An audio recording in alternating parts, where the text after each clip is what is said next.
உங்கள் பிராண்ட் மேலே மக்களுக்கு நம்பிக்கை வரணுமா? உங்களோட சேல்ஸ் கூரையை பிச்சுக்கிட்டு கொட்டணுமா? அதுக்கு நான் சொல்ல போகிற இந்த மார்க்கெட்டிங் மெத்தடை ட்ரை பண்ணுங்கள். மேஜராக மார்க்கெட்டில் 2 மார்க்கெட்டிங் மெத்தட் இருக்குது. ஒன்று ப்ராடக்ட் ஃபோக்கஸ் மார்க்கெட்டிங், இன்னொன்று கஸ்டமர் ஃபோக்கஸ் மார்க்கெட்டிங்.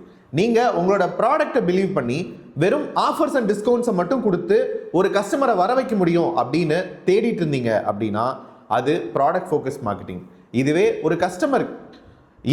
ஒரு கஸ்டமருக்கு என்ன தேவை, அவங்களோட எதிர்பார்ப்புகள் என்ன அப்படிங்கிறத புரிஞ்சுக்கிட்டு அவங்களுக்கு பெனிஃபிட்ஸை கொடுக்க ஆரம்பிச்சிங்கன்னா அது கஸ்டமர் ஃபோக்கஸ் மார்க்கெட்டிங். இந்த இடத்துல நீங்கள் புஷ் பண்ண தேவையில்லை, உங்களை தேடி கஸ்டமர் வருவாங்க.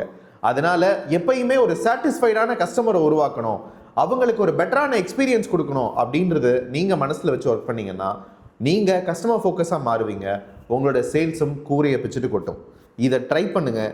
உங்களுக்கு அதுக்கான சப்போர்ட் வேணும்னா கஸ்டமர் ஃபோக்கஸ்னு கமெண்ட் பண்ணுங்கள்.